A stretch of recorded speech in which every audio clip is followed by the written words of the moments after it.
ಒಳ್ಳೆ ರೋಡಿಗೆ ಯಾರು ರೋಡ್ ಹಾಕ್ತಾರನ್ರಿ? ಚಿಕ್ಕವರಿಗೆ ರೋಡ್ ಹಾಕ್ತಾ ಇಲ್ಲ ಅವರು. ಅಲ್ಲಿ ನೋಡ್ರಿ, ಬರೀ ನಮ್ಮ ಮಾಡಲೆಲ್ಲ ಬರ್ರಿ. ಅವತ್ತು ಇವ್ರು ಬಂದಿದ್ರಲ್ಲ ಇಂಜಿನಿಯರು, ಅವ್ರಿಗೆ ತೋರಿಸಿದ್ರಲ್ಲ,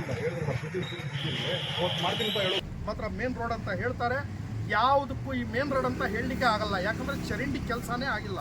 ಈಗ ಒಂದು ಸಾಧಾರಣ ಒಂದು ಸಣ್ಣ ಮಗುಗೆ ಕೇಳಿದ್ರು ಯಾವುದು ಫಸ್ಟ್ ಮಾಡಬೇಕು ಅಂತ ಕೇಳಿದ್ರು, ಚರಂಡಿ ಫಸ್ಟ್ ಮಾಡೋದಾ ಅಥವಾ ರೋಡ್ ಫಸ್ಟ್ ಮಾಡೋದಾ ಅಂತ ಕೇಳಿದ್ರೆ ಆ 5ನೇ ಕ್ಲಾಸ್ ಓದೋ ಹುಡುಗ ಕೂಡ ಹೇಳ್ತಾನೆ ಫಸ್ಟ್ ಚರಂಡಿ ಕೆಲಸ ಆಗಬೇಕು, ಆಮೇಲೆ ರೋಡ್ ಅಂತ ಹೇಳ್ತಾರೆ.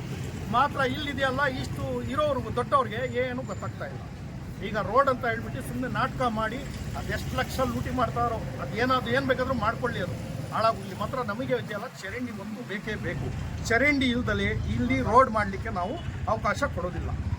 ನಾವು ಹೇಳೋದು ಇಷ್ಟೇ. ಮತ್ತು PWD ಹೇಳಿದ್ರೆ ಅವರು ಸಂತೆ ದಿನ ಈ ರೋಡ್ ತುಂಬ ಟ್ರಾಫಿಕ್ ಆಗುತ್ತೆ.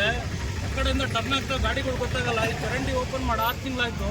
ಇದನ್ನು ದಯಮಾಡಿ ರೆಡಿ ಮಾಡಿಸ್ಕೊಡ್ಬೇಕಾಗಿ ವಿನಂತಿ. ಆಮೇಲೆ ಸ್ಕೂಲ್ ಮಕ್ಕಳುಗಳು, ಆಮೇಲೆ ಬೇರೆ ವೆಹಿಕಲ್ಗಳು ಬರ್ತವೆ ಸರ್. ಡೈಲಿ ಓಡಾಡೋದ ನೀವು ಇಲ್ಲಿ? ಹುಳಿಯಾರ್ ರೋಡ್ ಗಾಡಿ ಬರ್ತವೆ, ಡೈಲಿ ಓಡಾಡೋದ ಇಲ್ಲಿ? ಡೈಲಿ ಓಡಾಡ್ತೀವಿ ನಾವು ಇಲ್ಲಿ. ತುಂಬಾ ತೊಂದರೆ ಆಗುತ್ತಾ? ತುಂಬಾ ಟ್ರಾಫಿಕ್ ಆಗ್ತದೆ. ಗಾಡಿ ಬಂದ್ರೆ ಹೆಂಗೆ ಸಾರಲ್ಲ, ಟರ್ನ್ ಆದ್ರೆ ಚರಂಡಿ ಒಳಗೆ ಹೋಗ್ತಾವೆ ಗಾಡಿಗಳು.